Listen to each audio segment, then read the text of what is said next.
So welcome everybody here today to our first finance workshop webinar, and we're going to have 4 of these. There's another 3 over the next 3 Mondays, so they're just 12 to have one every Monday. So this first one is a bit of a general overview, looking at finance and types of finance, and looking at being ready and confident about different finance options. And the second one then will focus on debt and borrowings and whether that's right for your business. The third one will be on grants, and the fourth one then is on equity and investment. So just to give you a wee bit of background about who we are and why we're doing this. So the Inclusive Entrepreneurship Group is a collaboration of a number of organizations who want to support businesses and entrepreneurs, and it's also entrepreneurs involved too, like the likes of Grania there is involved as well. And it's all around looking at diversity and inclusion in entrepreneurship. So just looking at, are there barriers for certain people in terms of the challenges and the outputs from entrepreneurship? So those groups of people are your typically race, gender, ethnicity, economic sort of background and disability, those things. So where this came from was actually in 2020, British Business Bank did a piece of work around this, and they published a report, and from that they led the creation of this group. And in 2022 they did a survey through the Ulster University Economic Policy Centre, and there was a number of different findings, and there's very interesting issues around females and entrepreneurship and finance, which is why we have now created these 4 workshops. So one of the things was with finance, more than a quarter of women entrepreneurs identified finance as the biggest challenge. Females' main fear prior to starting up was financial risk, was 44%, identifying the fear of losing money or not being able to pay back a loan. Finance was also identified by 39% of women as the primary area they need support with. And the top areas in which female entrepreneurs sought advice was obtaining finance, 42%, and legal issues, 42%. And interesting, when they looked at issues that everybody needs help on, marketing was at the top, but when you just look at women, it's finance. So, and I think interesting, even a conversation with Bridget that I had last week. Bridget's working on a whole lot of applications for Invest in I's current Ambition to Grow competition. And you were saying, Bridget, that you were helping 13 businesses and 2 were women and the other 11 are men. So, so why is that, you know, and you know, really looking at finance and growth. Are women more likely to seek growth, and then is that related to the finance, or are they more likely to stay away from finance? So this is why we put together these four series, and I know the numbers attending today are not what was registered, but I think the sun's against us. But if we have this recording, it's information and knowledge, and that we can share that then with our members of Women in Business Awake and Hub. And the other support partners in this are Diversity Mark, Raise Ventures, Starticus, Ulster Bank, Ulster University, Bubble Bum. So there's a whole lot of organizations involved. So hopefully we can educate through these workshops and webinars as well. So I'm just going to let each of the partners who are helping with me on the finance say just a wee quick hello of what they do, but also what their webinar then will be about in the following week. So Susan, you're next week. So do you want to say a few words? Yeah, so hi everyone. My name's Susan McCain, and I've recently taken up a role of Senior Manager for Northern Ireland within the UK network team in British Business Bank, and that comes after more than 20 years in Danske Bank. So just in case you're not familiar with who BBB are, we were established back in 2014 as the UK government's economic development bank. So we're not a bank in the traditional sense. We don't lend or invest directly to businesses, but instead we work alongside over 180 delivery partners who do it on our behalf. So next week, as you've heard, I'll be facilitating the session on debt finance. So it'll be really great to have everybody join us. It's at the same time if you want to register. And in this session, you'll really be learning more about things like startup loans. So it's a great option for anyone looking to help get a business off the ground. We've put out over 100,000 of these loans across the UK, and interestingly, 40% of those have gone to females. It allows you to borrow up to 25,000, has a fixed low rate of interest, and you can repay it over 5 years. And the reason why it's great is it's more than just a loan, because you can avail of 12 months of free mentoring and lots of business support that helps you get off the ground.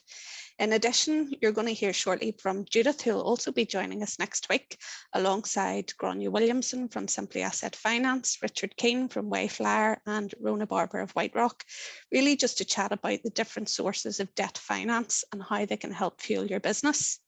So if you're not sure about what invoice finance, e-commerce finance, or asset finance is, or if you're in need of working capital, but you're not just sure how to go about getting it or what you need to know, then absolutely join us and we'll endeavour to demystify the options out there.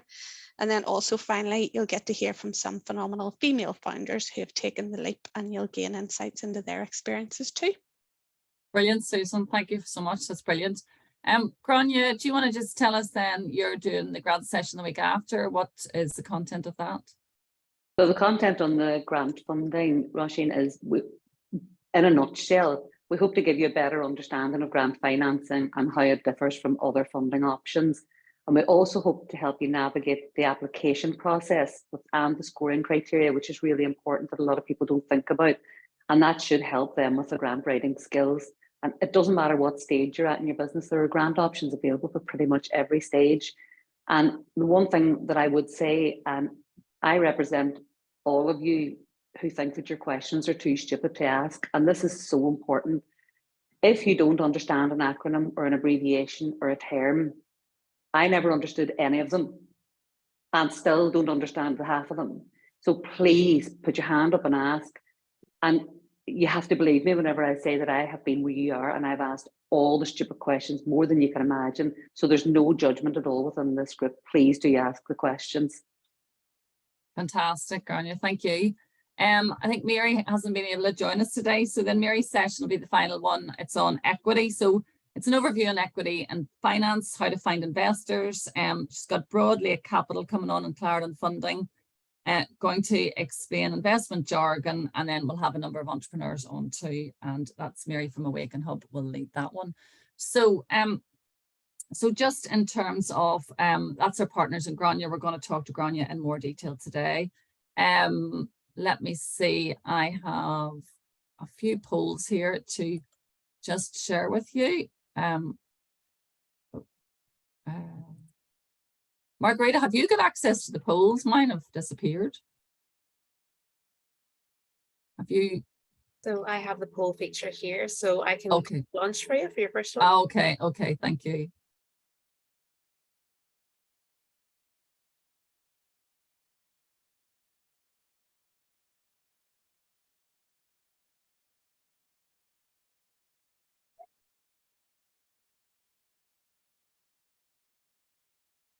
They're not coming up yet. Have they been launched? Yep, they're working away. I'll just give you a second here. Okay, I'll just give us a second to go through.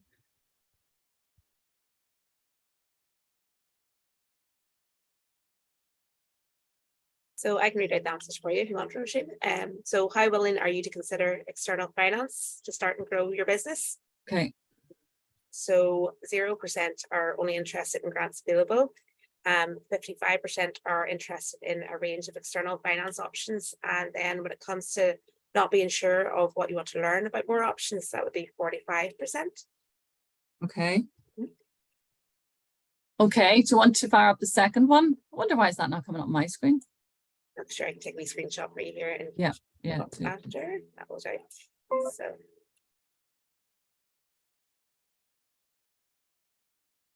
Maybe can you see that there now? Would that be? Can you see those answers?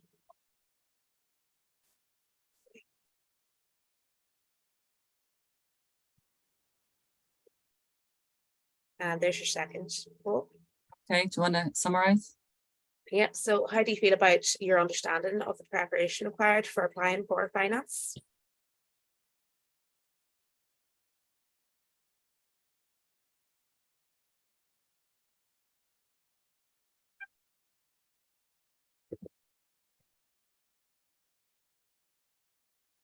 So when it comes to minimal knowledge or understanding, we have roughly 25%. 50% for I have some level of knowledge and understanding. And then when it comes to I have a good knowledge and understanding, it's 10%. And oh, things are all jumping around on me there. And I'm feeling very confident and have been successful in securing finance is 14%. So Okay. yeah. Okay. Do you want to just do the third and final one? That will do.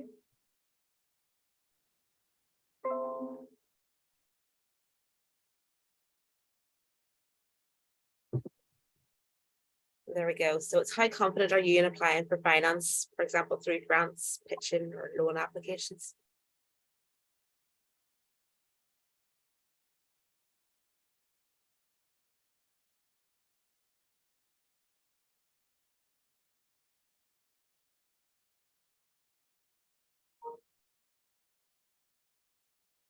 So for no confidence, there would be around 10%. A little confidence is 24, average is 33, pretty confident is 24, and I feel very confident about this. That's 2 people. So Oh, great. Fantastic. yeah, Brilliant. Brilliant. Okay, super, Margarita. Thank you so much. grand. So, folks, that's just to get a feel for where people are in terms of readiness and confidence and finance. So, look, we're going to go straight on to get a chat with Grania. So, Grania, you can mute yourself if you want to put her up on a bigger screen. You can. I'm going to view you. Yeah, speaker. I've got my suntan on and everything for you today for my holiday. Happy days. Grania, listen, delighted to have a chat with you here. Phenomenal lady, guys. Anybody who knows Grania from her years of success in her product. So she's an innovator of a product called Bubble Bum. If you're not familiar with it, it is an inflatable car seat. And she started her business in 2009. So she's gone 14 years. So she's a mature business, knows what she's doing by this stage. She is exporting to 27 countries. So is selling into stores like Walmart, Amazon, Halfords, John Lewis, etc. And she even moved at one stage her whole family to the US for a period, I think it was a year, in order to launch her business and progress her business in America in that market. Now, I have a personal experience of your product, Grania, because I now have a 17 and 15-year-old who were at the forefront of Bubble Bum when you started. So we all got Bubble Bum. Now, in those days, there was only the purple one. There was only one design now, because I went on and looked at you earlier, and there's all the colourful ones. And we had the Bubble Bum, so we would have blown it up, and we would have thrown it between friends when they were picking up and shared runs. And then I went to Granny, and then I went to Childminder, and then I came on holiday. So I got the best. At that time, it was only 20 quid. I got the best value out of that 20 quid. And I think what I always loved about your business is I've used it in delivering startup training. I love the words, because the name of your business worked with my children, because they thought it was rude to say bum. So anyway, that always worked well for me, because there was always a wee giggle about the name. So, but we're not going to here to talk about your whole business journey. But that was a great advertisement, to be fair, Roisin. Yeah. That was a great advertisement. I must congratulate you on that. All right. So anyway, when I like a product, I like a product. I still have it down in my garage. I use it to sit outside. Like, good. Anyway, when I'm doing my planting. So anyway, we're focusing really on your finance journey here today, and the learnings that you can share with people in terms of, I suppose, that growth step. So tell me a little bit about when you were getting started. I mean, you'd obviously you developed the product, but what made you decide that you needed external finance, or you were going to bother with that route? It actually took us a while to decide on that, because for the first year, whenever I first started, so 2009, I had still been working full time while I was going through the whole product development plan for Bubble Bum. And it wasn't until we actually launched the product, which was the December in 2009, that I stopped working. So essentially all the money that I was earning was going into Bubble Bum. And I think that's the way a lot of people start off. And then it turned out the Bubble Bum was taking up all of my time, and I couldn't do anything else. So I had been investing all of my own personal funds, and then we also had some of our own family savings, which we had invested in the business as well. And mainly the things that we were investing in and the things we needed the money for was stock. And I had reached a point whereby we were expanding into the US. We were already selling in the UK. As a matter of fact, in the first 24 months, we were selling in 24 countries, which was just silly. And we thought at the time it was great. It was great for your ego, but it actually wasn't so good because you can't manage that with 3 people.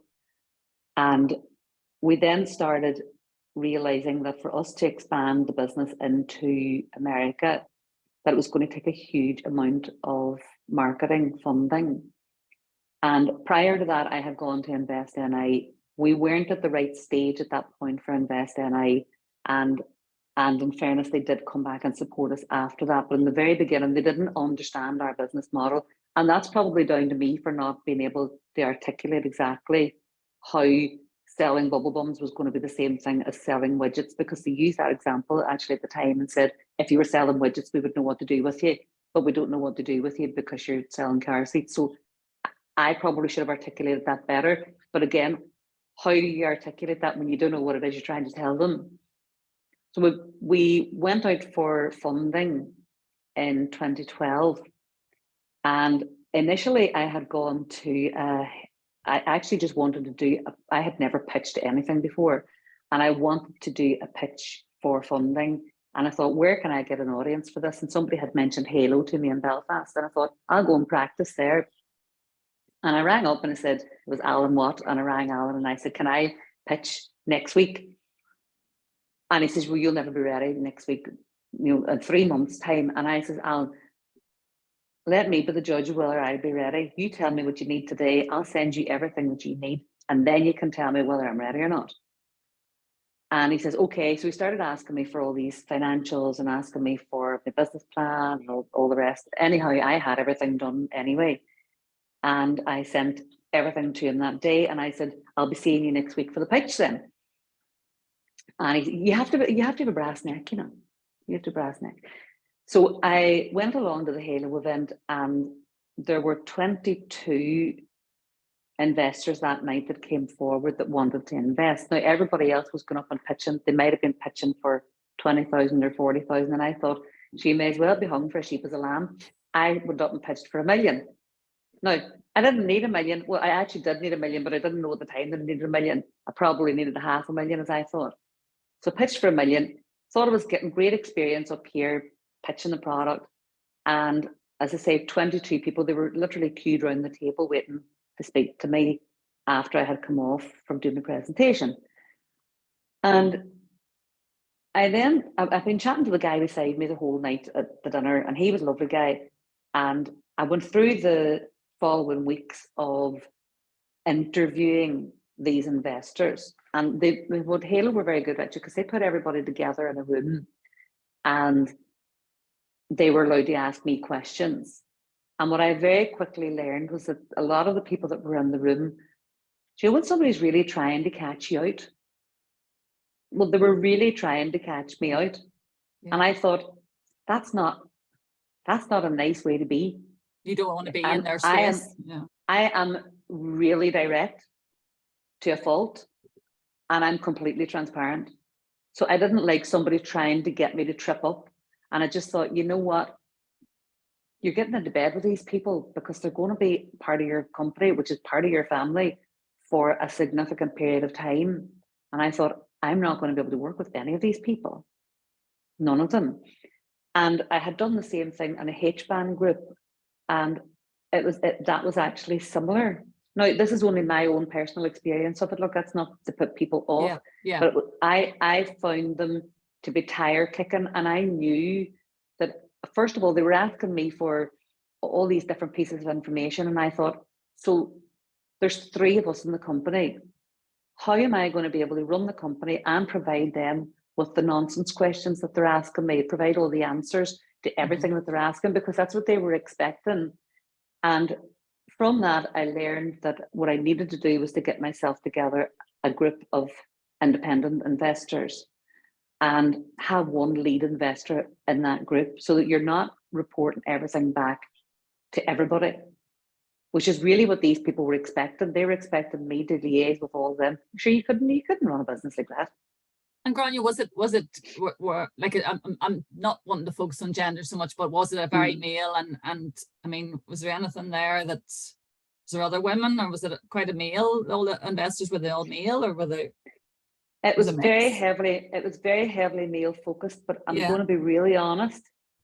It was actually a couple of the women in the group Who were hardest? that were, Who were yeah, trying that to were catch trying, you?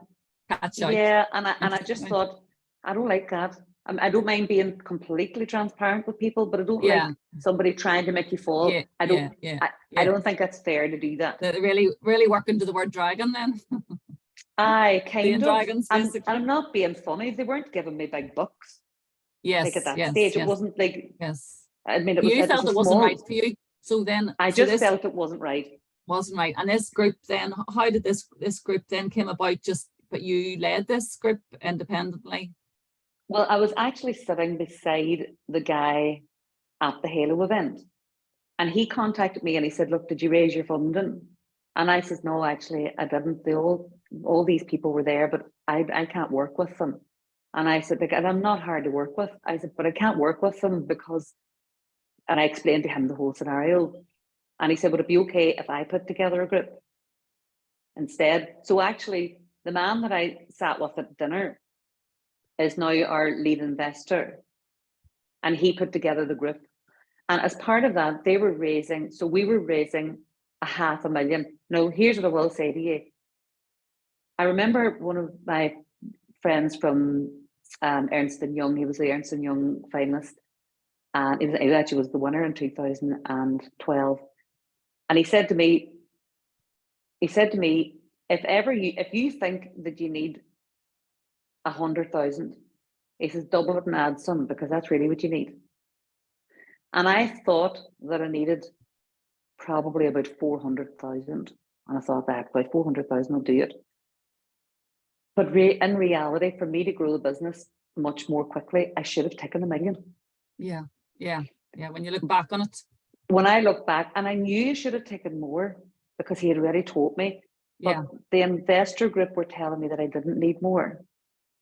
Right. Okay. Okay.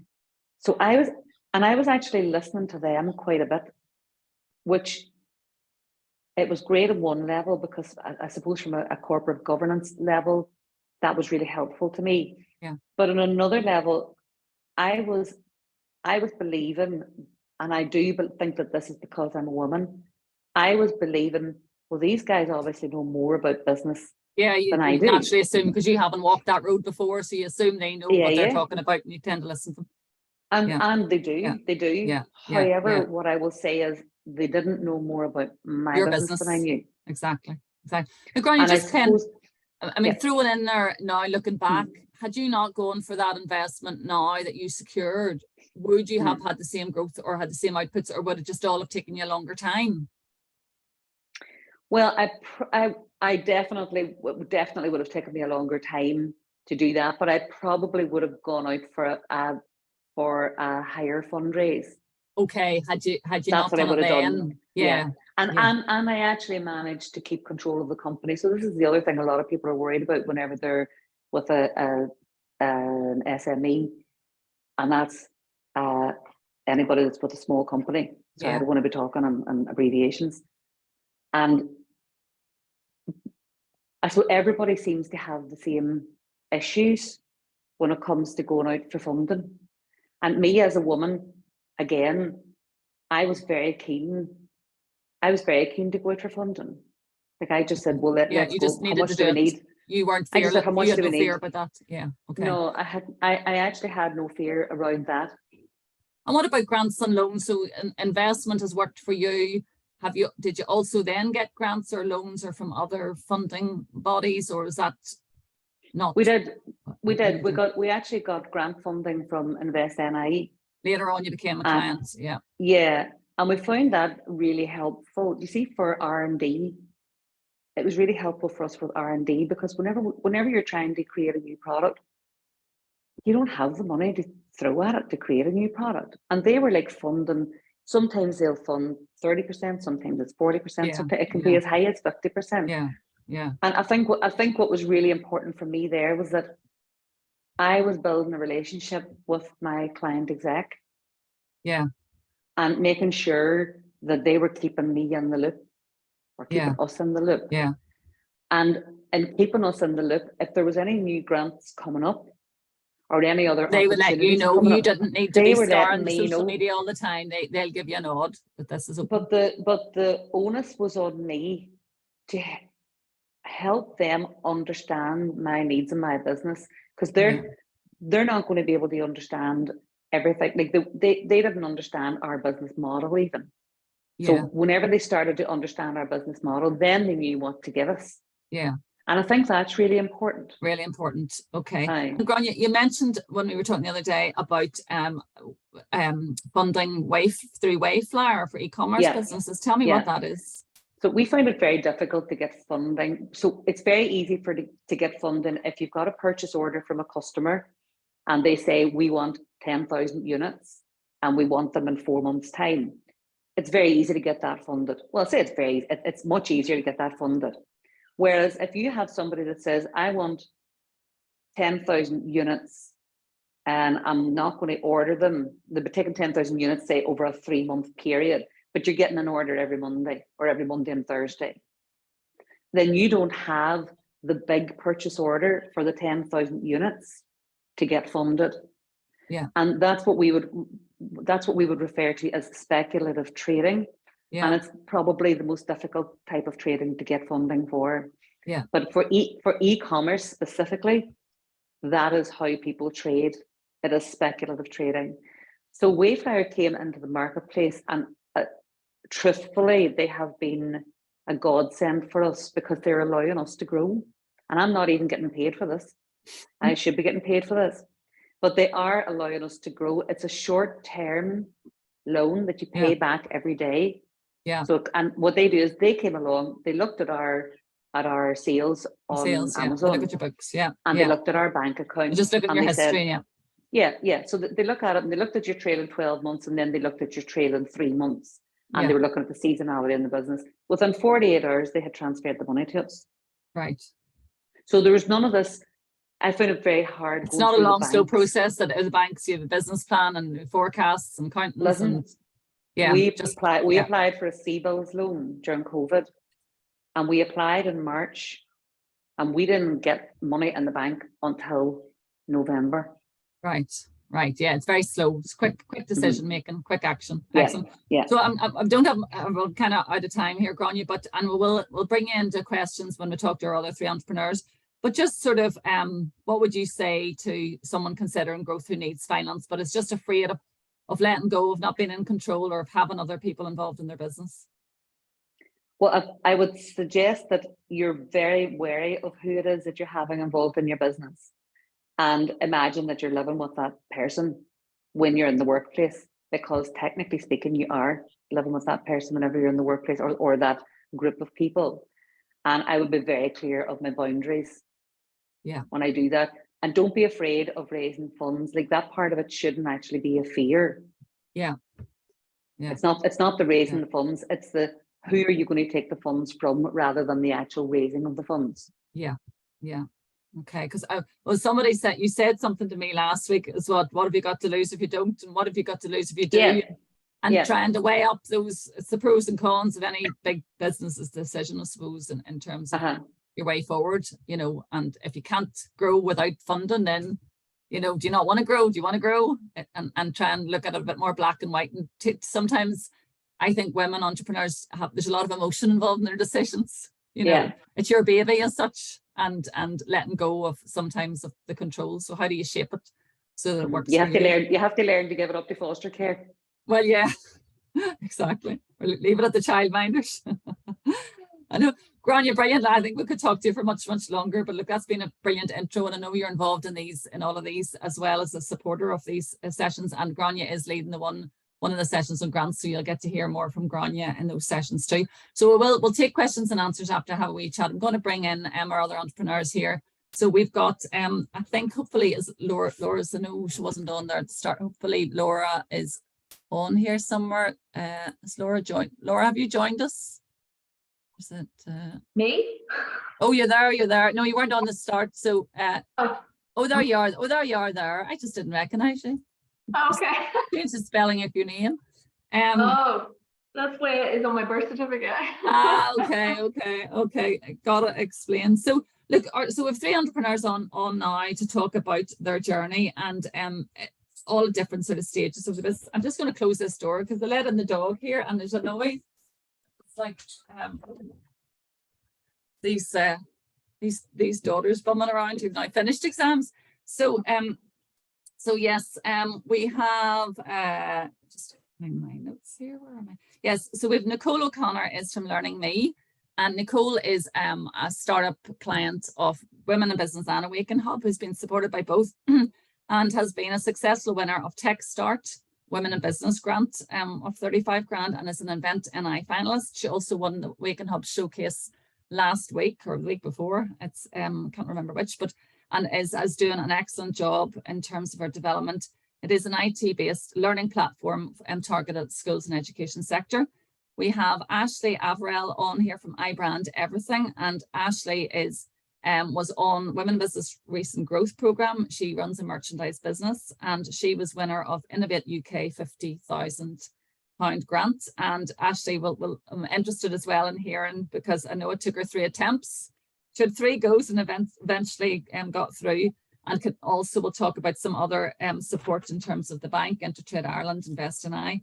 And we have Laura White, who is Budget Music Videos. Laura is a long-standing supporter of women in business and clients who runs a music video business and online business as well, who did get Tech Start grant of 10,000 a wee while ago, was unsuccessful with their bigger grants, but has gone on now and is working very closely with Raise Ventures and is on a very fast and interesting journey in trying to develop and raise finance through investment with Raise. So ladies, welcome to you all, and I'm just going to see, can I see you? So I'm just going to change my view here because there's a few of you. So just really to say hello to you and hear about your journey to date. So Nicole, first of all, where are you, Nicole? Shirley. Oh, there you are. There you're up there in the corner. So look, Nicole, so just tell us, you have been very successful as a startup and an entrepreneur, and has it all been success, or did you have any goes of trials that you weren't successful with? Tell us about the non-successes first. Yeah, I think I peaked early, and then I had a lot of unsuccessful attempts, and then I'm having a wee period of momentum this last month now. My daddy's making fun of me, being like, "Have you been in the newspaper yet?" And I was like, "No." So he's like, "Oh, that old traditional, things aren't announced they're all announced on social media, so he never sees it." So Bernard and I from Learning Me, we were an idea on the 10th of March 2020. That was kind of where we started, and as like we were sitting in a coffee shop and we were obviously thinking, how do you start a business off the ground? How do you get it off the ground? How much money do you put in? Both of us were teachers, so we weren't exactly loaded with loads of money to bootstrap. And I think sort of then COVID obviously hit like the next week after that first meeting, so that threw up all our plans or all our ideas and notions, and we were in crisis management of teaching. So by 2021, like whenever we officially established as Learning Me Limited, we were then like, right, okay, now is time to actually start being serious about this. Let's get on some support programs we did Belfast City Council Go For It, and then that led into Kickstart. And that Kickstart was our first ever grant then. So that came with £1,500, which we used to get our branding package. So that got us our logo, got us our colours, all that sort of stuff. And then almost like before that time, we had applied for a Tech Start grant and were unsuccessful, but the feedback was so helpful. The feedback really highlighted to us where we thought we were really obvious with something. We were like, oh no, we just kind of took for granted that the panel would know that bit, but it's the kind of the classic thing, like if you don't say it again and again, you can't guarantee that they've reread your application form right before you have the interview thing. So we were really grateful for the feedback, because then whenever we reapplied, we were successful then when it was the Women in Business and Tech Start combination for the Female Founders Grant. which I think actually suited us better, because the original grant that we applied for would have been just the Tech Start grant. Whereas I think having the mentor for us was so important. Like that was vital for our journey. Yeah, super. And yeah, no, it's interesting what you're saying. And sometimes, because I haven't sat on pitching panels last week, sometimes people miss the really, you know, I think maybe as well, when you do so many pitches, you miss sometimes explaining the really, what is the product or service you're using? What is the problem? What is the solution in layman's terms? And because Yes. you're so maybe into your tech or into whatever sector you're in, and we are just ordinary people who don't have that knowledge. I think sometimes the communication there is, it's often way over my head. I'm going, oh my God, am I stupid? But I don't know what she means. So I think you have to take that into account too. So yes, so you've had it, you had a bit of a run, and then you dipped, and then you had a bit of a run, but you're obviously, you've got your communications right and all of that. I'm just sort of then to introduce Ashley. So you are different, you're trading quite a while, and then have and probably didn't look at grants, Ashley, or tell us your background in terms of that. So whenever I started the business in 2018, so I was only 22. So I actually still had like some of my student loan there. And then because I was working a full-time job at the same time as starting, I was able, and I was still living with my mummy and stuff at the time, so I was able just to completely reinvest everything. And the way I got my first machinery, for a bit of background, I'm in a manufacturing firm. So whenever we have, we create uniforms, merchandise and signage, but we make it here, which is quite funny because people sometimes look at me a bit strange whenever you say, I own a manufacturing firm. That whole woman thing always comes into it. But anyway, whenever I was first starting out, my dad has the sign business, so he operated next door, but he has never ever given me a penny of money, which is very, very frustrating.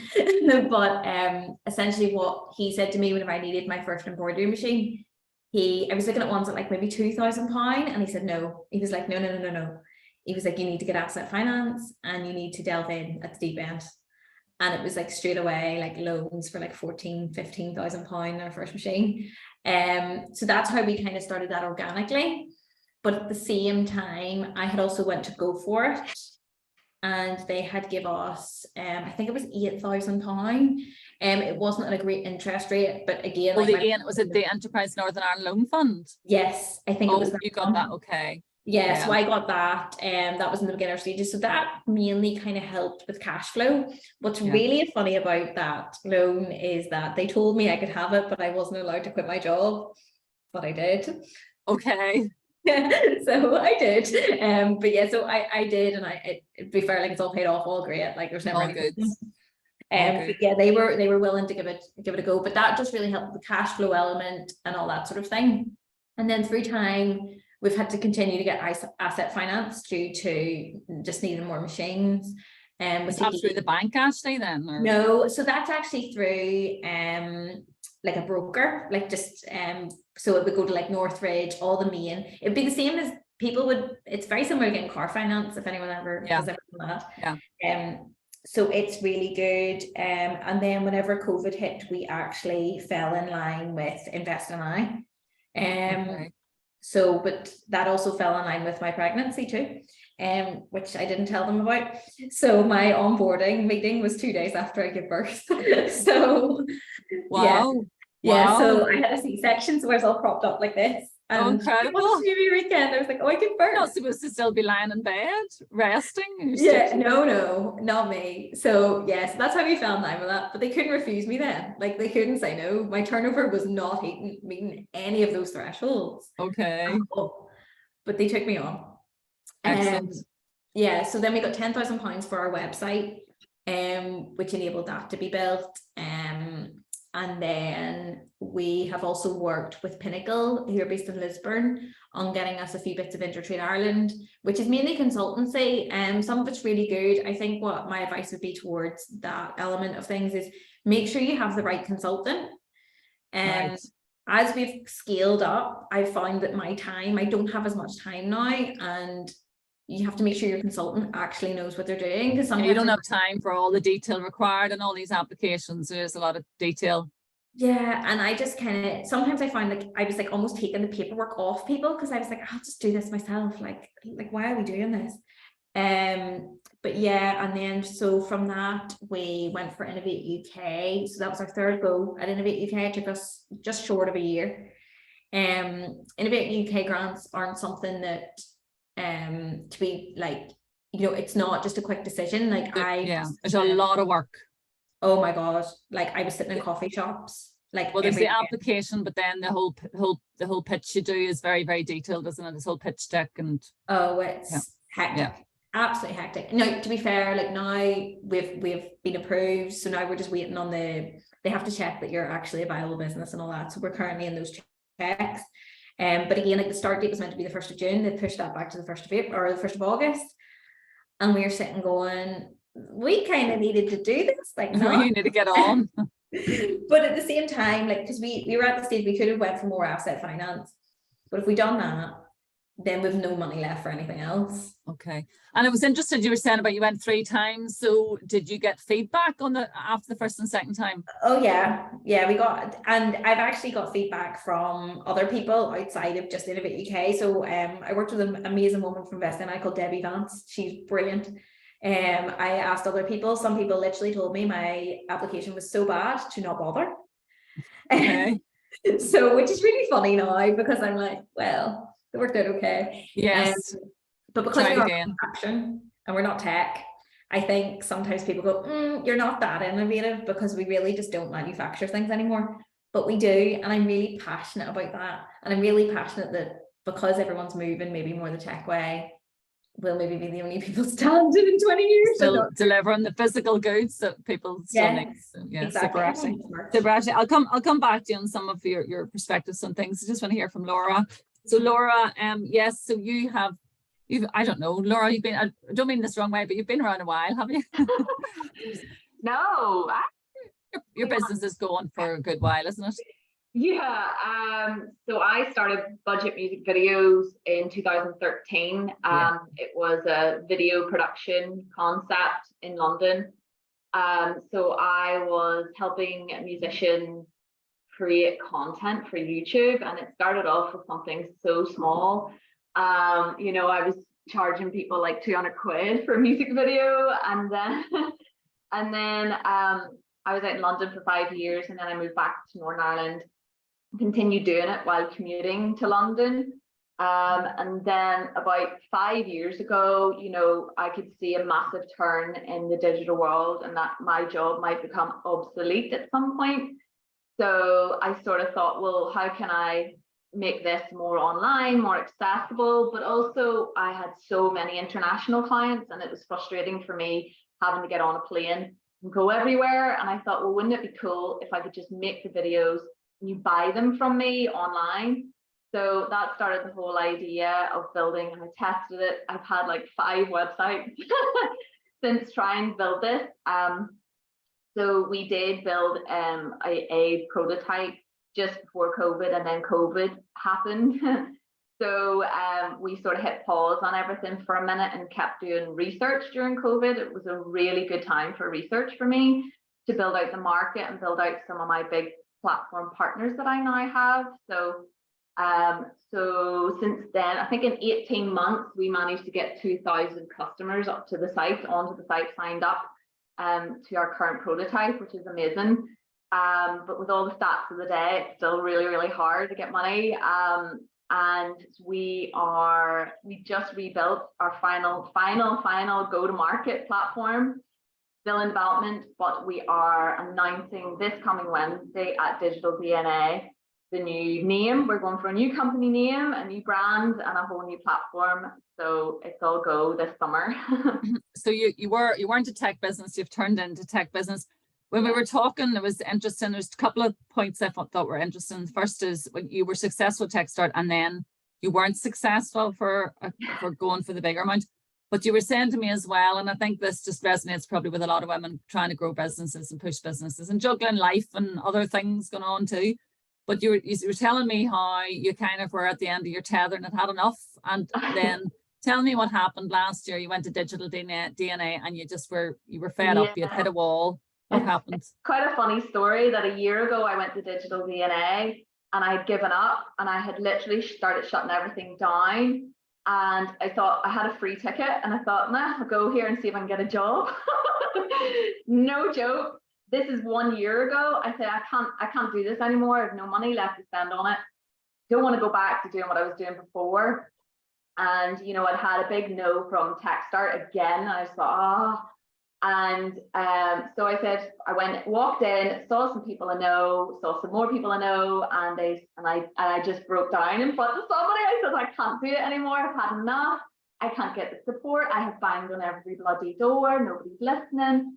And a friend of mine, I'm sure you probably all know who he is anyway, said, no, you need to come and speak to Ray's Ventures. You need to speak to Marty. He's worked in the music industry. You need to speak to Jenny. She knows blah, blah, blah. And I was like, who are these people?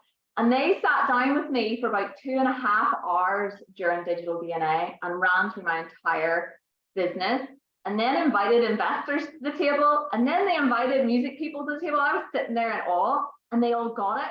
And it was the first table of people that got my concept and saw the potential in it. And I was like, okay, switch the motivation back on, Laura, and get to work.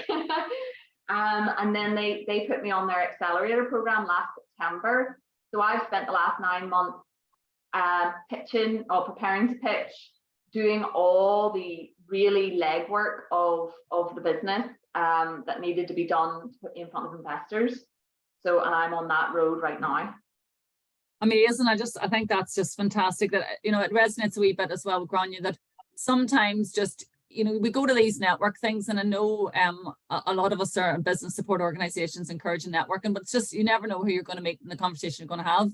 And I think like Grania, even there was a person sitting beside her who was also at the event, who was, you know, who was the output and the benefit of going to that event. And the same with you. You just went and you were lucky to meet the right people at the right time. Isn't that it? So fantastic story. So just ask you guys a few questions just on your perspectives, I suppose. Yeah, what are the key things that people should be thinking about when they're going for funding, be it pitches, grants, loans, you know?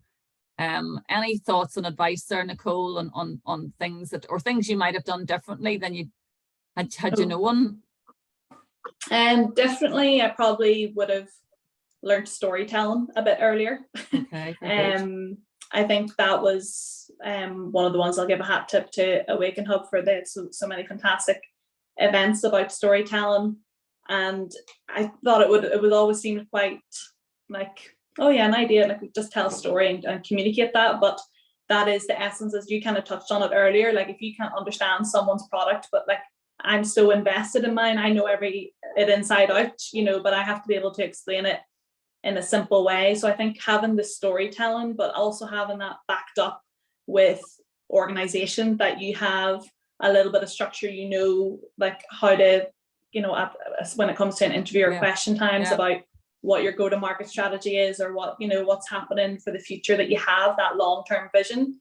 I think for our first, you know, attempt at Techstart, we were very only focused on Northern Ireland. We were only, and that's, you know, that obviously if you do a bit of research into the grant providers that you're going to or that you're applying with, you know, like what are their aims and goals as organizations? And like a lot of them might have exporting as a you know, with very high priority, or, you know, job growth as a high priority and things like that. So make sure that it's the right one that you're applying for. Make sure sometimes it's not a waste of time.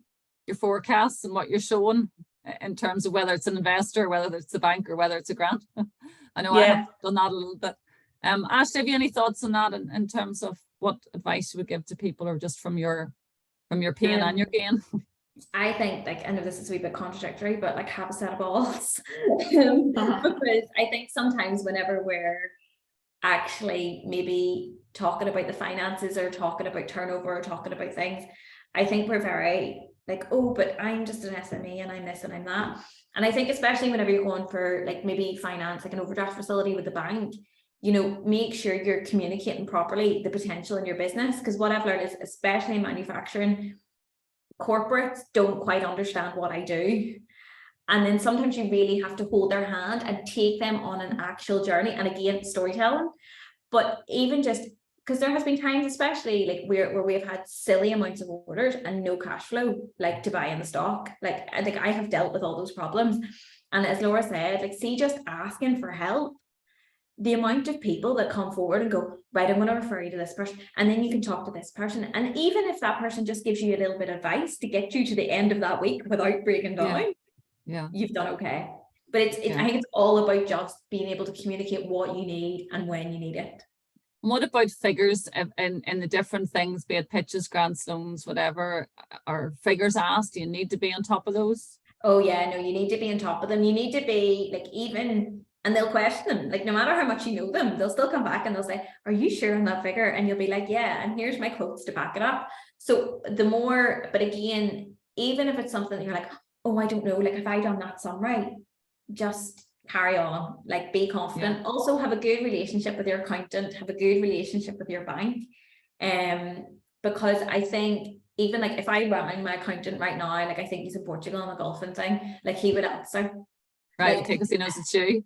Yeah, because he knows there's obviously a drama. But I think just being able to ask silly questions about PAYE, like silly things. Silly things, yeah. Laura, obviously you're in the creative sector, or you know, come from that creative background. So sometimes I know with dealing with startups and growth businesses, the creative people are a bit nervous about it. I just let my accountant do that. And they don't have a clue about what their profit margins are. And I mean, is that the way you started? And have you gone on a journey where you feel you have got better ownership of figures, and are they important when you're going for funding? Oh yeah, I mean, I think my biggest mountain to climb was understanding metrics. And understanding the lifetime value of your customer through to, you know, what's the turnover going to be in 5 years, but really breaking down that stuff. It's been really, really nitty gritty stuff to get your head around. Like, it takes time. You're not going to learn it from an hour session. It takes months of figuring stuff out and researching and analyzing your markets. And obviously I'm quite lucky. I've done a lot of research now, and we've tested the market, and we've tested our prototypes, so we kind of know what numbers to run. But like, I've been absolutely scrutinized, and I'll give you a brilliant example while we're talking about Techstart. So Techstart, yes, turned me down twice for 35k, but brought me back for investment. And it was one of the most scrutiny meetings I've ever been about. You know, they went through, I had to physically show them, you know, results, the back end of my site. They wanted to see the nit and the grit, and it was still a chicken and the egg moment where they were like, we still need more results. And I was like, God, what more do you want? Blood. But you know, they like to know, they're going for investment from somebody like Techstart. They need to know the ins and outs, all your metrics of all your, well, what percentage is that customer from that customer to do this, and it's lethal, you know, when it's hardcore. So it's been definitely a journey for somebody like me. I'm quite business minded anyway, I actually enjoy it. I enjoy all that stuff. But I think it's it's a confidence to deal with figures and know and understand figures, and not just say, oh, my accountant does that, isn't it? That you've got to get to that place. You can't just be about the product. You've got to know that business side too. We'll just open for questions, maybe just for a few minutes. Does anybody want to ask any questions of Nicole, Laura, Ashley, or Grania before we move on to our next panel? You can either write them in the chat or just unmute yourself and ask a question.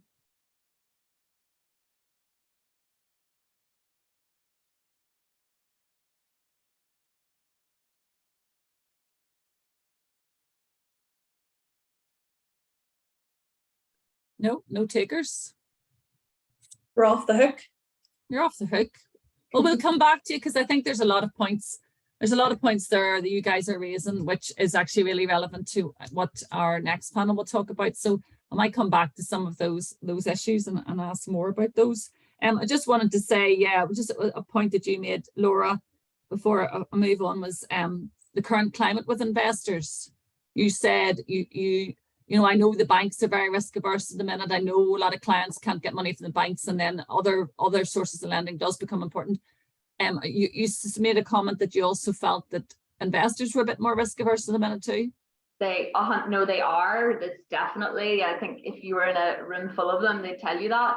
And that's the feedback I've been getting now, especially this last year. They've much more As I said, they're making you really work for it 10 times harder than it would have been 5 years ago. 5 years ago, yeah. And that's probably the onset of so many things. COVID Mm. being one of it has changed the landscape drastically. Yeah. But also there are so many tech businesses and coming out of things have just been amplified since COVID, especially in the tech world.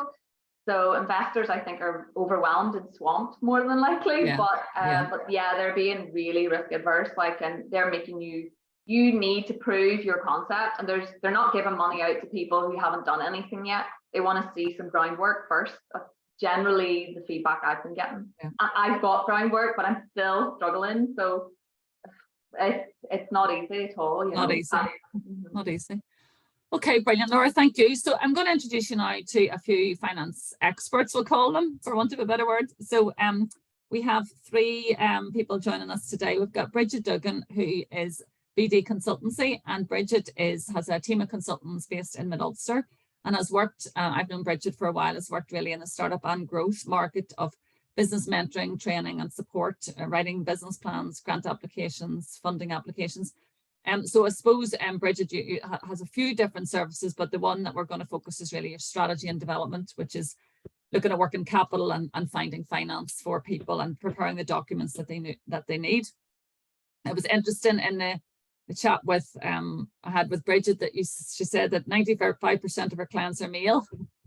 And felt a lot of females are afraid to take on finance and don't come to seek your services.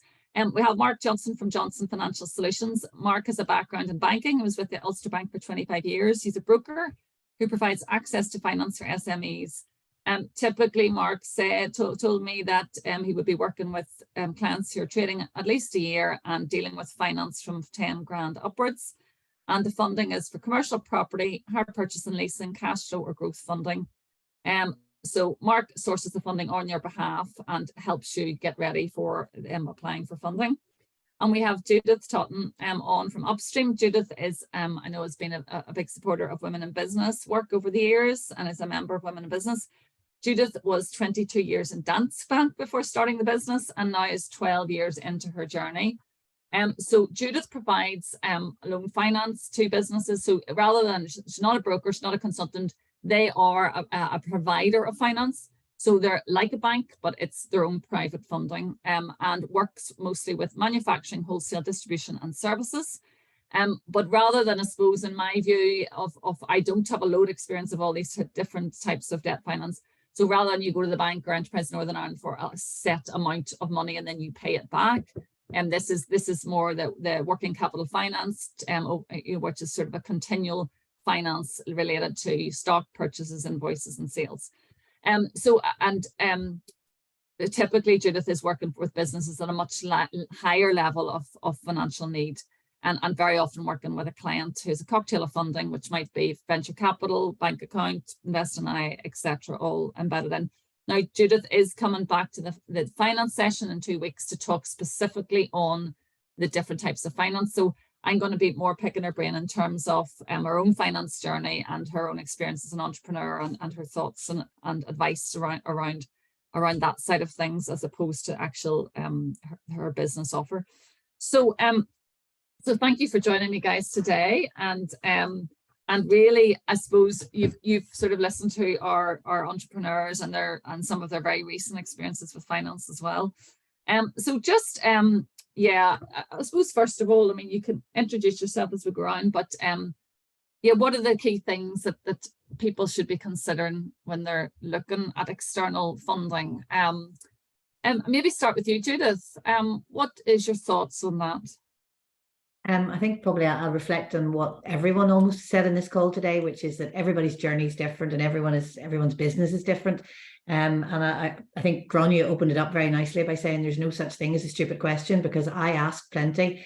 And when Gráinne and I were probably chatting many, many years ago when Bubblebum was kicking off and Upstream was kicking off, she asked me lots of stupid questions and I gave her really equally stupid answers back, but that was okay. That's acceptable. So I think when you start out on your corporate journey, you have to be like a sponge. And someone said to me a long time ago in banking, you've got 2 ears and 1 mouth. So you listen a lot and you talk less. I'm not sure that worked for you and I, Gráinne, to be honest, but you know, that I think that's actually very important. I think it was Laura maybe who said, I'm not sure, I think it was Laura who said, it's your business. And trust your gut. When you're starting out on your journey, there will be a lot of people who will throw advice and guidance at you, but that's their advice, their guidance, their impression of how your business should go, but it is your business. So ultimately, for me, at the end of the day, there have been many times on my journey when I've had dark days, you know, I call it the duvet demons, you know, 3 o'clock in the morning under the duvet up over your face thinking, can I pay the wages this week? And we all go through that on our journey. But trust your gut, because your gut and your instincts and your knowledge of your business and your clients and everything else, it's actually very important. And there are times when I have gone counterintuitive to perhaps what some of my investors or some of my advisors have said. And I'm not saying I'm always right, but I'm still here. I suppose that's the answer. I'm still here. There's lots and lots of finance and lots of investment and lots of options out there. You just have to know where to look and who to ask. And with the greatest respect to the audience that we're speaking to today, sometimes your professional advisor, being your accountant, is not always the only source of information. Now, your accountant will often have access to a lot of data and information, but it's not the only source. So go and ask other people, go and ask other entrepreneurs. You know, join Women in Business for the wonderful ladies on the call today. Invest.NI are a great source of information. I sat on the board there for 8 years and they do phenomenal work. I'm currently chairing Young Enterprise, you know, and those young entrepreneurs coming up and through are much more ballsy than I was at that age. And they're much more, they ask questions, they're more knowledgeable, they're more hungry, and you know, their scale of ambition is phenomenal and they know how to ask questions. I didn't when I started. So I think it's just about having that thirst for knowledge is really the key thing. Have I talked too much? I apologize. Fantastic, Judith. No, that's a lovely summary of just some of the key concepts. And Bridget, in terms of what you do, you're probably thinking on a more practical level than that. What sort of things do you think clients come to you? Hello everyone, Bridget Duggan here from BD Consultancy. Yes, Roisin, we have different services within BD Consultancy, but myself, I focus mainly on strategic direction, growth, looking at finance, funding, grant applications. But one of the things that I find on a daily basis is that clients contact me looking to source finance, whether it's through the bank or going for a grant application, is that they don't have their figures up to date. And a few of the speakers have touched on it this morning. It's very important that you know the finances and your finances are up to date. And I find this, that if your year end, say, for example, it's the 31st of March, I work with companies that if you're doing your accounts up to date every month, by the end of March, you should be doing your year end, say, by the end of June. You should have your figures turned around. If you have that relationship with a good accountant and you're getting your figures and you're doing them on a monthly basis, your year end shouldn't be a big surprise. I normally allow, and if you've that communication and relationship with the accountant, you tell them, look, I'll have all my figures with you, say, the first week of June. And they normally can plan that you'll have your figures maybe by the end of June, July. And that means there's no surprises, or if you're going for finance, need to go for loans or a grant application, you know your figures is up to date. One of the other things that I would say to small micro companies is a lot of them would produce accounts to me, but they don't understand the figures that's within the accounts. And they would sit down and say, Bridget, you know, I would maybe be going through gross profit, net profit, what your percentage is. And they would say, I don't know what that is. Can you explain that to me? They don't understand the balance sheet. So, and again, Grania mentioned it, Judith mentioned it. Don't be afraid to ask questions. And if your accountant's not coming up with the answers, well, you have to ask yourself, is he or she the right person that I am currently working with? And if not, you move on, because there is others out there. So that's one of the things that I would be saying. Definitely know the figures and get your accounts up to date. So you need to go into any applications, whether written or into a meeting situation, you need to go in with confidence about those terms and words and the jargon. The jargon. And if you don't know what the jargon is, so if you go into an accountant for a meeting for your year end and they're going through and they talk about net assets and creditors and long-term liabilities, and you don't understand what those mean or where they came up with the figures, that's what you're paying the services for. You say, "Look, can you explain that to me?" One of the other areas where I would see on a regular basis is as well, when we're doing funding applications, and I think it was Ashley that touched on, was getting across in your applications, and again for banking as well, if you're going for bank funding, if whoever's reading your application doesn't understand your product or services, or the concept, if you're going for new product development support. I'm a great believer, and I do this in a lot of my funding applications, is I put in visuals, because at the end of the day, if the reader, and again, a lot of the applications now are scoring based. So I get a concept. Now, if it's new product development, sometimes an NDA, non-disclosure agreement, has to be signed, but that sometimes is a good, to get the reader of the application a good insight of what you're trying to manufacture or deliver. Yeah, well, I think as well, an interesting thing is that if you are the person reading lots of applications, whether it's dealing with grants or pitches or loans, you know, you're often reading a whole lot of stuff. So anything that can make you stand out or help the reader understand quicker, because I know, like in pitchings, we had pitchings, I read 94 applications. I mean, so if you said anything in there that was just a bit interesting or different, you know, because it is as quite hard to digest that amount of data on the other end, you know, then you have to assess and score and whatever. I'll just bring in Mark here. Mark, we want to introduce yourself. Probably not a lot to say about that particular question, but just key things to think about when you're making that step forward to look at external funding. Well, the main thing I would say is once you understand what you want to do and why, you know, act early and go and take professional guidance. Bridget touched on a key point there in terms of the management information that's available now, and lots of people are on cloud accounting systems and getting monthly reports maybe within days of their month end. More and more funders now are coming looking for that type of evidence of how your business is doing. You know, and if you're looking to go to mainstream banks, you probably need that sort of level of detail. You know, you do get other products, the likes of what Grania used previously, where you can basically click a link and they can get into your bank statements and they'll assess that in minutes, if not seconds, and come back and fire you out an answer. Now, those products are great and they work effectively and work well, but if they don't work, you need to try and understand why you move the project forward from there. Yeah, I think, Mark, you were also saying when you were talking about loan finance, or maybe it was Judith, I'm not sure, is when you're looking at loans, and I know we'll delve deeper in this in one of our other sessions, but sometimes people come for the loans when it's too late. Yes. Should have come for them a while ago.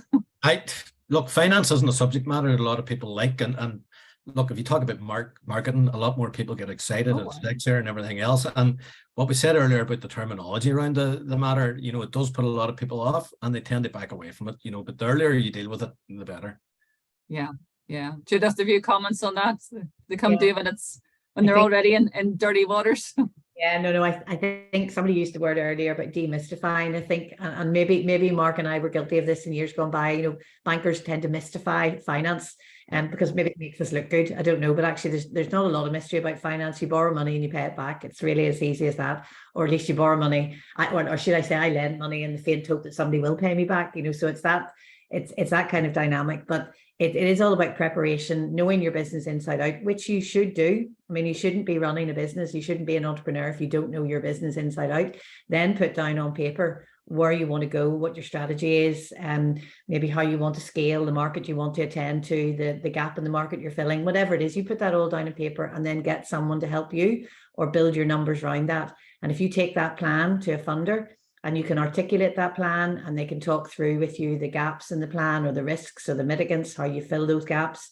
There's not a lot of mystery around it. And there's just different types of finance for different stages in your growth. I mean, in the early days, it might be what I used to call friends and family. You know, you borrow money from family. And then as you scale a bit further, it might be venture capital. Then you might work your way into bank finance or into alternative finance or complementary finance for working capital, for asset finance, for property. There's just different asset classes and different types of finance that we match against it. But essentially, it's all borrowing money and repaying it. And you just have to be able to ensure that the numbers you're putting together and the plan that you have allows you to repay that in a reasonable period of time. So it's a deep exercise, but it's scary. It is scary when you start. And just what you're sort of saying now, you're touching on getting somebody to help, because I think traditionally a lot of business, we think, oh well, you need to get an accountant, but you know, when should you consider really pulling in other expertise, like, you know, people like yourself, Mark or Bridget, who can advise where to, you know, what you should go for? I mean, very much depends on the individual scenario. And look, in some scenarios, the accountant's fine, but it's maybe not what not be what the accountant's doing day in, day out. It's not going to be their specialist subject matter. So we often collaborate with accountants and tax advisors and people like that, just to help even help the customer shape the structure of the deal. To make sure it serves them as well as possible based on the plans they have, because we can't advise them on that stuff. So we're happy to collaborate with accountants and those kind of scenarios. But, you know, they maybe need to talk to a range of professionals there in terms of the legals involved and everything else. Yeah. Okay. Just in your own sort of startup journey on finance, like, to get where you are today, did you seek sort of loans or grants or investment or anything on your journey? Yes, of course, because my business, I suppose I didn't really describe it because I know you wanted me to sort of save that for next week, but my business is a funding business. So I lend money to companies for working capital purposes. So I was never going to do that from my own personal investment. Yes. Unfortunately, I'm not quite that wealthy. That rich. Yeah, no, not quite. So day one, I would have sought external private investment. So that was my capital to build the capital within the business. And then I call it leveraging. So I leveraged that by going out to market and seeking a third-party funder who would let me leverage my capital to allow me to have the money to lend. So effectively what I do, I borrow money and I lend it on out.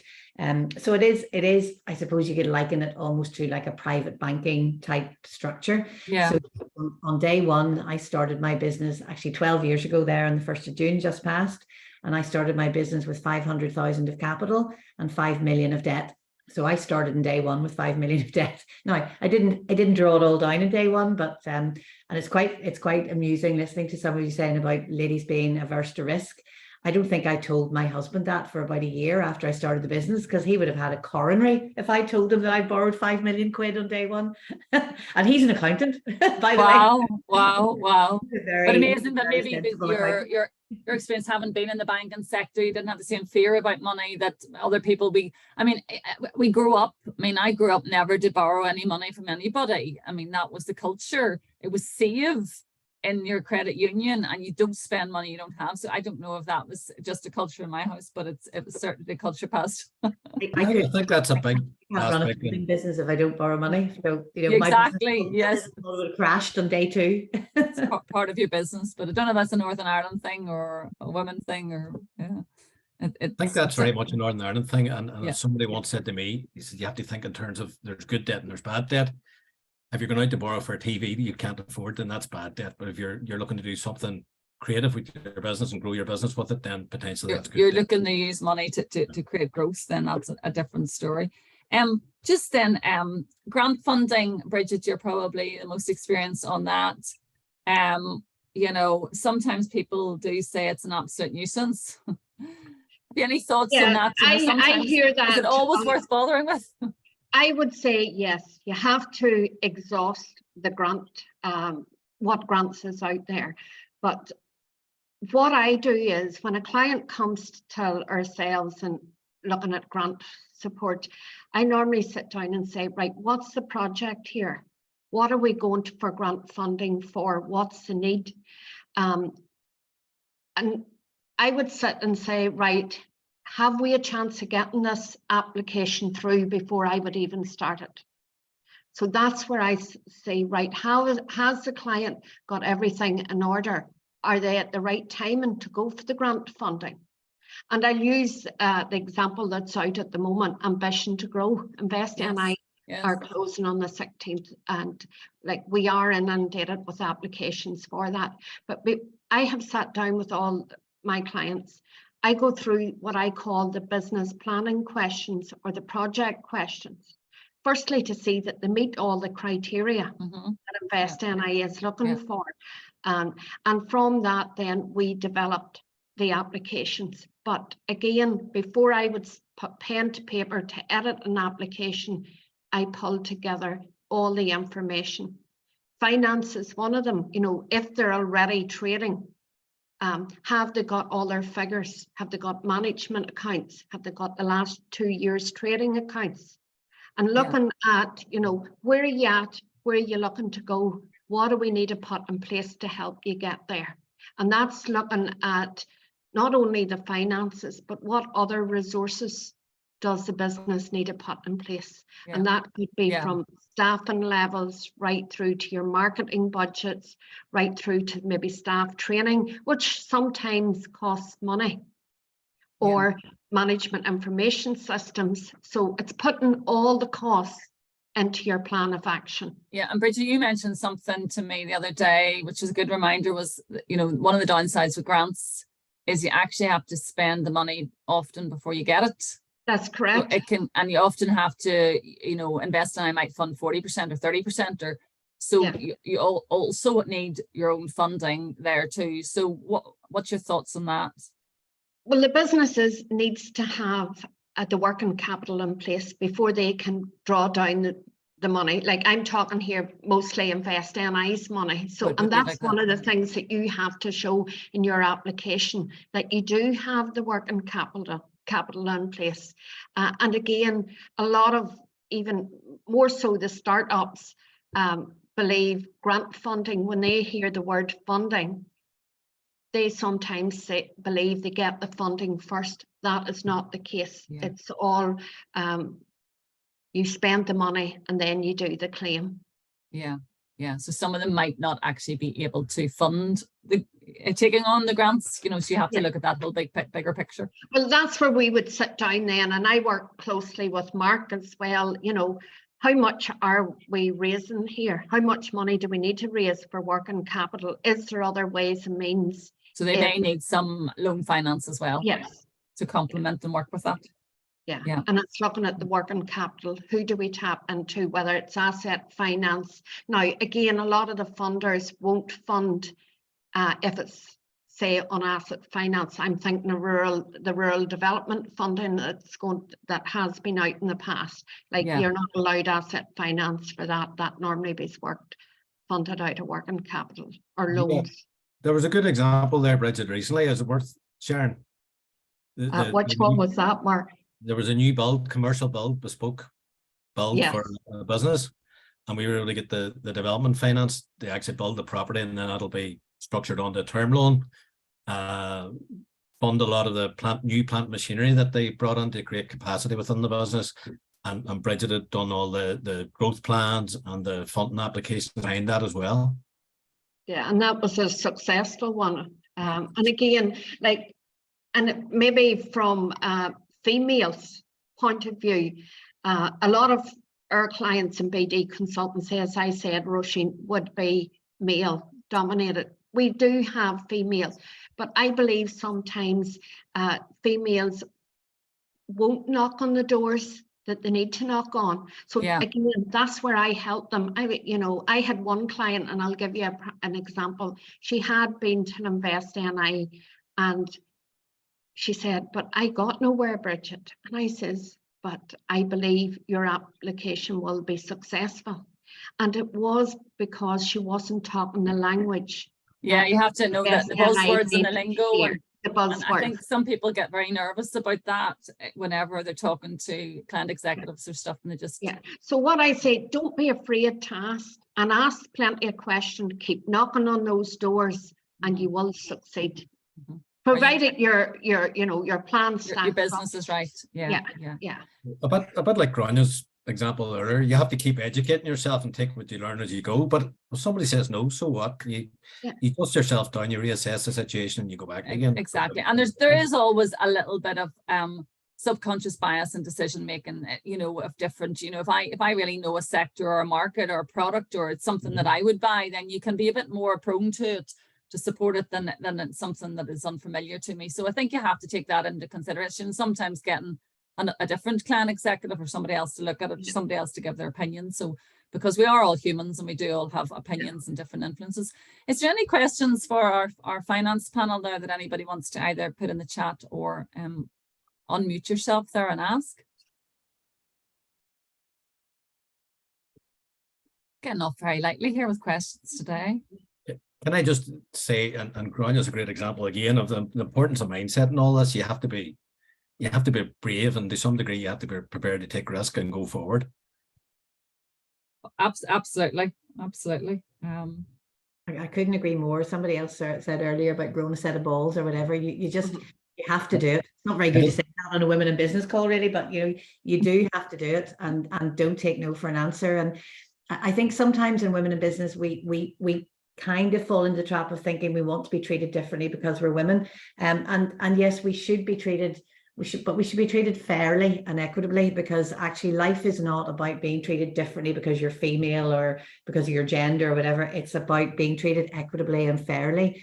And as you build your businesses, I mean, my business was a female founded business, as was Grania's, but as you build and grow and scale, not every opportunity that comes your way or every funding exercise that comes your way will be female led, or will be female focused, or will be female friendly. And you just exactly. Really take that door open and keep going, because if your idea is good and your business is good, it will work. It will work. And Rosemary, do you want to unmute yourself and ask that question? You just asked about success rates. Do you want that targeted at a particular person, or? No, just generally, just wondering because what happens is when I'm working with my clients, you know, they get, whether it's a pitch they're going for or whatever, a grant application, they get very despondent when they get a no. And I think it would be really useful to be able to pass on to them that, you know, the no's are fairly frequent and possibly more frequent than you might imagine. Ask for feedback, Rosemary, when they get declined. I think it's always really important to ask for feedback as to what was the rationale for the decline, because then sometimes you can smoke out if there is a conscious or unconscious bias. But I think, you know, if you ask for feedback, then you can learn the next time around. And if it is just simply a bias situation, well, then you move on. You know, you go to the next opportunity. That's my opinion, for what it's worth. I think it's difficult. Like, we ran the pitches there, and I mean, we had 95 applications, but there's 6 winners. So I suppose knowing at the time, I mean, that's a very small percentage are winning. And what you do find is that a number of the people who win have tried before. So they're on their second or third time, you know, and some people hit lucky to just maybe have a very niche product or something very stand out, that you know, appeals to judge. But very interestingly, I mean, I know in our pitch that in the 3 different panels we ran, in every panel, the judges all came up with the same top 3, and they hadn't seen anybody else's scoring. It all was just collated at the end. So, you know, those people, sometimes it's not what you've done wrong, it's what a few people just did really blooming well, that go, whoa, you know. So yeah, there's Nicole said, yeah, she's got 50%. Anyone else want to comment? Ashley, what's your success rate in terms of applying for things? Well, mine, because I'm very scattered, so like asset finance is slightly different, because obviously like they're selling you something, like they're selling you finance in a sense. But in terms of Innovate UK, like it was our 3rd go. Yeah. I suppose if I could just say, in terms of our process starts with the general chat, whether face-to-face or on a Zoom call, about what you need and why, and we'll give you an indication whether we think we can help or not. But we'll go from there to what I would call a soft application. So that's us talking to a number of our network and contacts. They say, we think this fits you. Do you think it fits you? If so, what do you think the price and the cost will be and everything else? So it's often not initially a hard application that fails and damages your credit file, but it is dependent on, I suppose, accurate information. So the worst thing can happen from our point of view as a client doesn't give us the whole picture or knows that there's something potentially as an issue, but doesn't make us aware of it. You know, because we can't make the proper judgment at that stage. You're more going on the journey really with the person and working with them, so it's not sort of so hard and fast. I imagine in that sense we're probably in the 90s somewhere. 90%, Yeah, Roisin, I would just say one thing, and it's Nicole mentioned it earlier on. So like you talked there about the high number of applicants and the relatively small number of people who are going to be successful, but it's the feedback that you can pick up on that journey that will be really important. Yeah. So you know, you may not get everything that that you go for, but you'll always take a learning from it, and it'll perhaps. Well, I think I know it's I know you don't like to say to people, oh sorry, but wasn't this a wonderful process? Think how much you learned. Think of how you've developed. But there actually still is an amazing development that people do achieve out of that, and also marketing themselves, and they've just got themselves in front of a few people that haven't. So I think it's sometimes we have to try to talk about that side too. But I know it's nobody likes hearing the dear sorry, unfortunately, sort of words that we have to deal with from funding perspective. So folks, we're going to round up there. Just Margarita is just going to share the wee action, the wee question for Margarita. Just want to do just the end of session poll, if you wouldn't mind sharing that. Yeah, that's kind of, so I've just popped it up, but it's just what learning or action will you take as a result of today? So I'll let you speak away on that.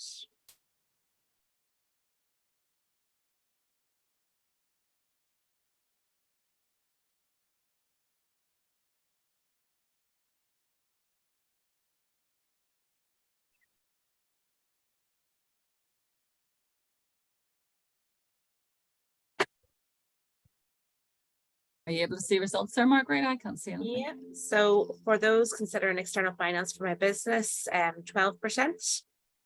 Those who want to seek a consultant or advisor on this is 17%.